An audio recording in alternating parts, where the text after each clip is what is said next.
मेरे प्यारे प्रदेशवासियों, भारत के 76वें गणतंत्र दिवस के मंगल अवसर पर आप सबको हार्दिक बधाई एवं शुभकामनाएं। आज राष्ट्र के जन गण मन में देशभक्ति और देश के लिए गर्व का भाव सशक्त हो रहा है। यशस्वी प्रधानमंत्री श्रीमान नरेंद्र मोदी जी के नेतृत्व गुण के फलस्वरूप यह संभव हुआ है। आज संपूर्ण विश्व में भारत की गरिमा और साख बढ़ रही है। गणतंत्र दिवस की वर्षगांठ पर राष्ट्र की स्वतंत्रता के लिए शहीद राष्ट्रभक्तों और ज्ञात अज्ञात सेनानियों के चरणों में विनम्र श्रद्धांजलि। आज संविधान निर्माताओं के प्रति भी कृतज्ञता ज्ञापित करने का दिन है। संविधान सभा में मध्य प्रदेश के महू नगर में जन्मे बाबा साहब डॉक्टर भीमराव अंबेडकर जी की प्रारूप समिति के अध्यक्ष के नाते अविस्मरणीय भूमिका रही है। हमारा संविधान गौरव और स्वाभिमान के साथ हमें अपने अधिकारों और कर्तव्यों का बोध भी कराता है। संविधान दिवस के माध्यम से हमारा राष्ट्र संविधान की महिमा को एक उत्सव के रूप में मनाता है। गणतंत्र दिवस की वर्षगांठ पर यह बताते हुए प्रसन्नता है कि एक वर्ष में प्रदेश के चहुमुखी विकास के साथ प्रदेश की जनता के हित में जन सहयोग से जो कार्य हुए हैं, उनसे मध्य प्रदेश विकसित राज्य के रूप में पहचान बना रहा है। यशस्वी प्रधानमंत्री श्रीमान नरेंद्र मोदी जी की मंशा अनुसार विकसित भारत के लिए विकसित मध्य प्रदेश की हमारी यात्रा निरंतर चल रही है। प्रधानमंत्री श्रीमान नरेंद्र मोदी जी की मौजूदगी में 17 दिसंबर 2024 को जयपुर में इस परियोजना का त्रिपक्षीय अनुबंध हुआ है। परियोजना के माध्यम से कुल 6,73,000 हेक्टेयर क्षेत्र सिंचित होगा। प्रदेश की भीतर भी नदी जोड़ो अभियान को क्रियान्वित करने की दिशा में उल्लेखनीय काम प्रारंभ हुए हैं। नदी जोड़ो अभियान हमारे अपने प्रदेश के राज्य के अंदर भी और राज्य के बाहर भी दोनों तरफ से समान रूप से किया जा रहा है। राज्य के बाहर पार्वती, काली सिंध, चंबल परियोजना जो राजस्थान के साथ हमारा 20 वर्ष से ज्यादा समय से उलझा हुआ मसला था, उसको सुलझा करके हमारे देश के राज्यों के अंदर सौहार्दपूर्ण वातावरण का एक नया अध्याय गढ़ने का प्रयास हुआ है। इसी प्रकार से बुंदेलखंड की धरती को केन बेतवा लिंक योजना के माध्यम से पूरे क्षेत्र में मध्य प्रदेश और उत्तर प्रदेश की धरती पर आपस में मिलकर के बुंदेलखंड के प्यास मिटाने के साथ साथ समृद्धि के द्वार भी खोलने का प्रयास हमारी सरकार के द्वारा किया गया है। मुझे इस बात की प्रसन्नता है, राज्य के बाहर जिस प्रकार से नदी जोड़ो परियोजनाओं को हमने लागू करने का प्रयास किया है, उसी संदर्भ में हमने अपने राज्य के अंदर भी खास करके एक नदी से दूसरे नदी की कठिनाइयों के लिए कहीं सीवर से जुड़ी हुई परेशानी होगी, कहीं और कोई कारण से नदी सूखी या एक नदी में बाढ़ आती है, ऐसे में एक नदी से दूसरी नदी जोड़ करके हम अपनी इन समस्याओं का समाधान खोज सकते हैं। इसका बेहतर उदाहरण इंदौर और उज्जैन के बीच निकलने वाली सीवर से जुड़ी हुई कान नदी की पुरानी एक ऐसी कठिनाई थी, जिस कठिनाई के कारण से वर्षों से हमारा गंदा पानी उज्जैन की क्षिप्रा को प्रभावित करता था। ऐसे में एक नदी जोड़ो अभियान राज्य के अंदर भी लेने का प्रयास किया है, जिसके माध्यम से अब यहाँ इंदौर से निकलने वाली कान नदी का पानी यहाँ से निकल करके बजाय क्षिप्रा में मिलने के वो अपनी दूसरी एक नदी वो भी इंदौर से ही निकलती है, लेकिन डाउन स्ट्रीम में जब डैम में ऊपर पानी भरा रहेगा शुद्ध जल, तो नीचे जो पानी शुद्ध होकर के मिलेगा जिसको किसान अपने काम में ले सकेंगे। इस कान नदी और एक तरह से गंभीर नदी जोड़ने का एक राज्य के अंदर का ये भी अनुपम उदाहरण बना है, जो विश्व में पहला एक राज्य के अंदर नदी जोड़ो अभियान का दूसरा अध्याय लिखा जाना लगेगा। यशस्वी प्रधानमंत्री श्रीमान नरेंद्र मोदी जी ने ज्ञान का मंत्र दिया, जिसका अर्थ गरीब, युवा, अन्नदाता और नारी ज्ञान के ध्यान के ध्येय वाक्य को साकार करने के लिए मध्य प्रदेश सरकार संकल्पबद्ध होकर कार्य कर रही है।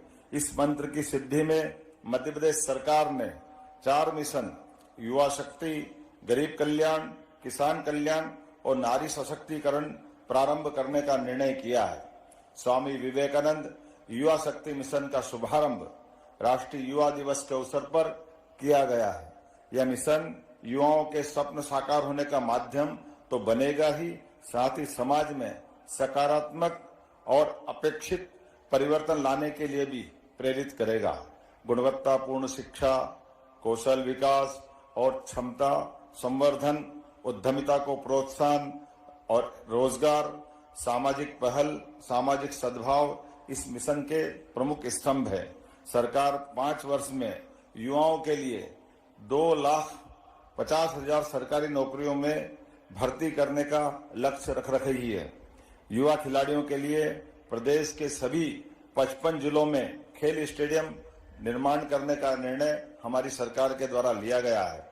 गरीब कल्याण का मिशन गरीब और वंचित वर्ग को सामाजिक सुरक्षा, रोजगार और बुनियादी सुविधाएं प्रदान करना है।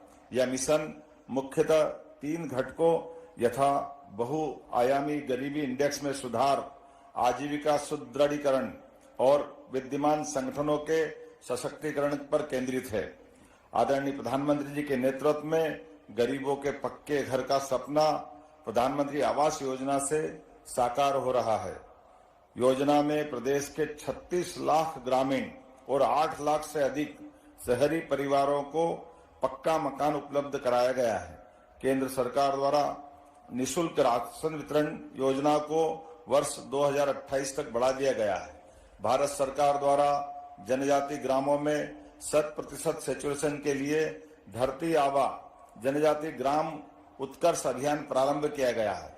इस अभियान में मध्य प्रदेश के 51 जिले के 267 विकास खंडों के 11,000 से अधिक ग्रामों में निवासरत 18,58,000 जनजाति परिवारों की 93,23,000 आबादी को लाभान्वित करने का लक्ष्य रखा गया है। अभियान में 18 विभागों अथवा मंत्रालयों की 25 से अधिक जनहितैषी योजनाओं को चिन्हांकित करते हुए 5 वर्ष के लिए कुल वित्तीय प्रावधान 79,000 करोड़ का करने का योजना बनी है।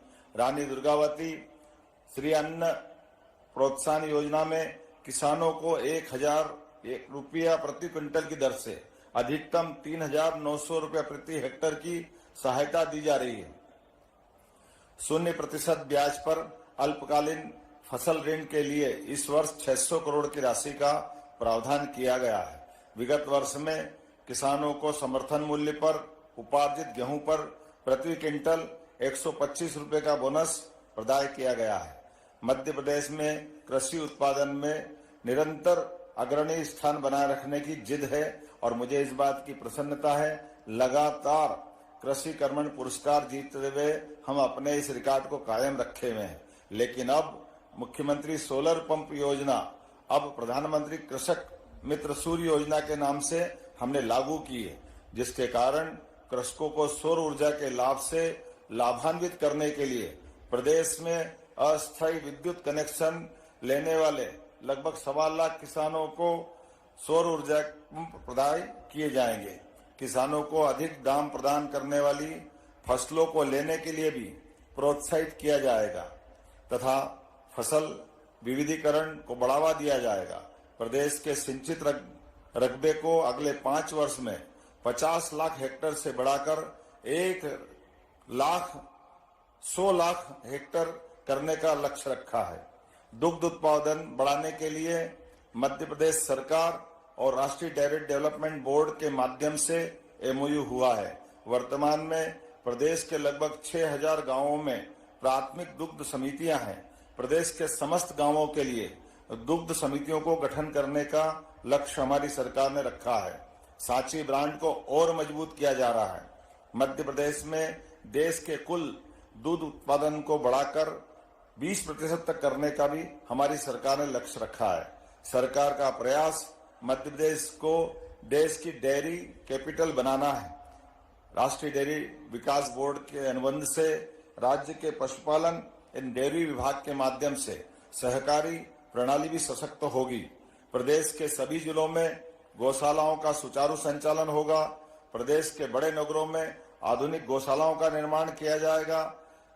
यशस्वी प्रधानमंत्री श्रीमान नरेंद्र मोदी जी के द्वारा ग्वालियर में 10,000 से अधिक गायों की एक सक्षम आधुनिक आत्मनिर्भर गौशाला का प्रारंभ हम करा चुके हैं। धीरे धीरे करके हमारे राज्य के बड़े नगर निगमों में इंदौर, भोपाल, उज्जैन, जबलपुर इत्यादि स्थानों पर भी इसी प्रकार की गौशालाएं बनाने का निर्णय हमारी सरकार के द्वारा करवाया गया है।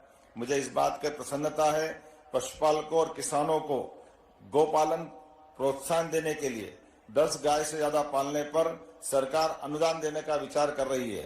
पंजीकृत गौशालाओं में भी प्रति गोवंश मिलने वाली 20 रुपए आहार राशि बढ़ाकर 40 रुपए करने का हमारी सरकार के द्वारा निर्णय किया गया है। इसी प्रकार से मछुआरा बंधुओं को मत्स्य पालन के लिए भी अलग अलग प्रकार की कई सुविधा देने का निर्णय भी हमारी सरकार के द्वारा किया गया है। नारी सशक्तिकरण मिशन का लक्ष्य महिलाओं को आत्मनिर्भर बनाने के साथ उन्हें आर्थिक, सामाजिक, शैक्षणिक रूप से सशक्त बनाना है। मिशन के माध्यम से महिलाओं और बालिकाओं की शिक्षा, स्वास्थ्य, पोषण, आर्थिक विकास के साथ ही उनकी सुरक्षा एवं उन तक विभिन्न सरकारी सेवाओं की पहुंच सुनिश्चित करना है। मध्य प्रदेश सरकार ने शासकीय सेवाओं में महिलाओं को 35% आरक्षण देने का निर्णय किया है। प्रधानमंत्री मातृ वंदना योजना के क्रियान्वयन में भी प्रदेश राष्ट्रीय स्तर पर अग्रगण्य राज्य में शामिल हुआ है। योजना के प्रारंभ से अब तक 42 लाख महिलाओं को लाभान्वित किया है। जननी सुरक्षा योजना में वित्त वर्ष 2024 तक लगभग 6 लाख हितग्राहियों को 79 करोड़ रुपए की राशि का भुगतान किया गया है। लाडली बहना योजना में 1.25 लाख करोड़ से अधिक पात्र बहनों को योजना का लाभ अब तक दिलवाकर लगभग 30,765 करोड़ से अधिक की राशि का अंतरण किया गया है। प्रदेश में 89 लाख से अधिक महिलाओं को निःशुल्क गैस कनेक्शन प्रदान किए गए हैं। प्रदेश की 26 लाख लाडली बहनाओं को 450 रुपए गैस सिलेंडर की रिफिलिंग के लिए और 2024 में 715 करोड़ से अधिक की राशि का भी अंतरण किया गया है। प्रदेश में 1 लाख से अधिक लखपति दीदियां बनी हैं। महिला श्रम पर आधारित उद्योगों, विशेष रूप से रेडीमेड गारमेंट्स इंडस्ट्री में प्रति महिला श्रमिक 5,000 रुपए के मान से प्रोत्साहन राशि देने का निर्णय हमारी सरकार के द्वारा किया गया है। प्रदेश सरकार महिला स्व सहायता समूह को जन आंदोलन बनाने के लिए प्रतिबद्ध है। वर्तमान में 25 लाख महिलाएं स्व सहायता समूह से जुड़ी है। यह संख्या 4 वर्ष में 50 लाख तक बढ़ाई जाएगी। प्रदेश के 313 विकास खंडों में वृंदावन ग्राम योजना में एक ग्राम वृंदावन के रूप में विकसित किया जाएगा। प्रदेश में ग्रामीण जिलों में जल गंगा संवर्धन अभियान को अच्छी सफलता मिली है। इस अभियान को प्रत्येक वर्ष आयोजित करने का निर्णय हमारी सरकार के द्वारा किया गया है। वर्ष 2025 को उद्योग और रोजगार वर्ष घोषित किया गया है। अब तक उज्जैन, जबलपुर, ग्वालियर, सागर, रीवा, नर्मदापुरम और शहडोल में संपन्न 7 रीजनल इंडस्ट्री कॉन्क्लेव में निवेश के कई महत्वपूर्ण प्रस्ताव प्राप्त हुए हैं। मुंबई, बेंगलुरु, कोयम्बटूर, कोलकाता और पुणे में रोड शो आयोजित किए गए हैं, जिनके माध्यम से 1 लाख करोड़ से अधिक के निवेश और भोपाल में खनन कॉन्क्लेव में 20,000 करोड़ से निवेश के प्रस्ताव, यूके, जर्मनी के माध्यम से 78,000 करोड़ से रुपयों के अधिक निवेश के प्रस्ताव, संयुक्त प्रयासों से अब तक 4,17,000 करोड़ रुपए से अधिक के निवेश, जिसमें लगभग 4 लाख से अधिक युवाओं को रोजगार के अवसर प्राप्त होंगे। मध्य प्रदेश में उद्योग के विभिन्न निवेश के अभियान चलाए जा रहे हैं, जिसके माध्यम से मध्य प्रदेश ने देश के अंदर अब निवेश करने के लिए एक तरह से सबसे आकर्षक राज्य का अपना दर्जा पाया है। भोपाल में आगामी 24-25 फरवरी को होने वाली ग्लोबल इन्वेस्टर समिट की तैयारियां प्रारंभ कर दी गई है। जैसा कि आपको जानकारी देते हुए मुझे प्रसन्नता है कि हमारे यशस्वी प्रधानमंत्री श्रीमान नरेंद्र मोदी जी स्वयं इस निवेश कार्यक्रम का शुभारंभ करने के लिए आने वाले हैं। मध्य प्रदेश में गत 1 वर्ष से औद्योगिक विकास और निवेश संवर्धन के निरंतर प्रयास हम चला रहे हैं, जिसके माध्यम से युवाओं को अपनी बौद्धिक क्षमता के साथ साथ स्किल डेवलपमेंट के माध्यम से बड़े पैमाने पर रोजगार के अवसर प्रदान किए जाएंगे। मध्य प्रदेश जन विश्वास बिल पास कर उक्त अधिनियम में 5 विभागों के 8 अधिनियमों के माध्यम से 64 उपबंधों का गैर अपराधीकरण किया गया है। सतत टिकाऊ तेज गति से विकास के लिए वर्तमान वित्त वर्ष में पिछली बार की तुलना में 16% से अधिक प्रदेश का बजट अर्थात 3,65,000 करोड़ रुपए का किया गया है, जिसको आगामी 5 वर्ष में 2 गुना करने का हमने लक्ष्य रखा है। प्रदेश में अब प्रति व्यक्ति आय भी बढ़कर के 1,42,000 से अधिक हो चुकी है। ई पंजीयन, ई स्टाम्पिंग के माध्यम से संपत्ति की रजिस्ट्रेशन करने का नया अभियान प्रारंभ किया है, जिसके माध्यम से 2024 में राजस्व महाअभियान के माध्यम से लगभग 30 लाख, द्वितीय चरण में लगभग 50 लाख राजस्व प्रकरणों का भी निराकरण किया गया है। यशस्वी प्रधानमंत्री श्रीमान नरेंद्र मोदी जी ने मध्य प्रदेश में स्वामित्व योजना में 88% कार्य पूरा होने की सराहना की है। हाल ही में प्रधानमंत्री जी ने इस योजना में मध्य प्रदेश के 15,63,000 से अधिक हितग्राहियों को ई संपत्ति कार्ड वितरित किए हैं। मुझे इस बात की प्रसन्नता है कि आज आधुनिक और बेहतर शिक्षा के लिए हमने हर क्षेत्र में पीएम श्री एक्सीलेंस कॉलेज के आधार पर युवाओं को अपने सभी प्रकार की शिक्षा अपने जिले में मिले, ये अभियान हमने प्रारंभ किया है। मध्य प्रदेश में परंपरागत तकनीकी व्यावसायिक पाठ्यक्रम आधारित विश्वविद्यालयों का उनके कार्यक्षेत्र के अलावा भी कई और रोजगार